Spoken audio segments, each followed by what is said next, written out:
hindi lahat is marunong mag-weave, lalo na ang pinya. Pero merong natitira pa lang or merong pa ring mga kabataan na who will go into it because they would also love and advocate what we have, yung tradition natin.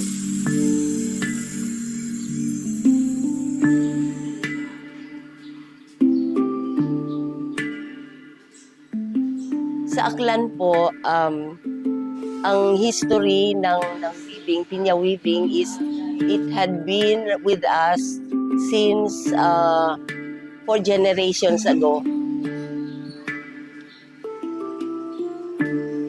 Kung ang mga weavers noon, yung mga lola namin, mga aunties and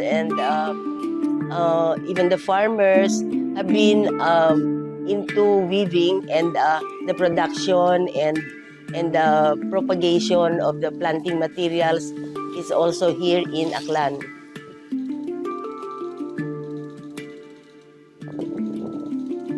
Before, ang source ng dahon or the leaves of the red Spanish pineapple are wild.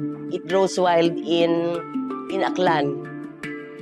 All the fiber extractions are going around looking for pineapples for the fiber, not for the fruit. Sila yung nag-extract ng fiber at it is being dried and idudugtong-dugtong yan to use it for weaving. Ang history is it had undergone several changes, several revivals. During the 60s, konti na lang ang natira na mga weavers dito sa Aklan for pinya. But then, ginawa yung revival ng pinya weaving. Yung training na ginawa noon is inuwi na nila sa kanila because meron na silang electricity sa kanilang bahay-bahay. Dahil doon, nagkaroon ng mas maraming weavers.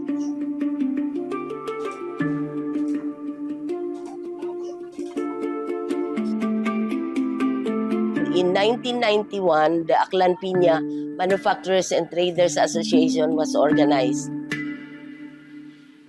We are using the Philippine silk.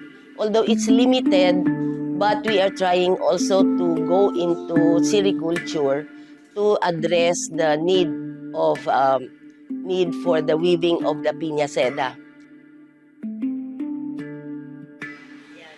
The pinya seda is being also promoted in different countries. That's the project of Senator Loren Legarda, yung hibla ng lahing Pilipino.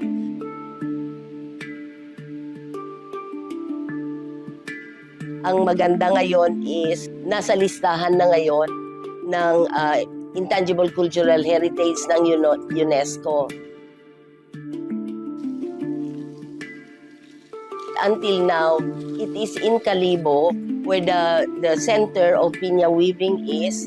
Nasusustain namin yung weaving dito sa Kalibo. For centuries, we have been doing it. Mahirap siyang gawin, pero we sustained and really developed the pinya for what it is now.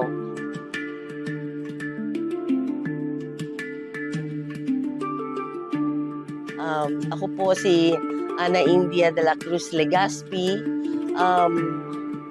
Ako po ay presidente ng Aklan Pinya Manufacturers and Traders Association. I am so proud to say that Aklanon is akin to the pinya identity that we have.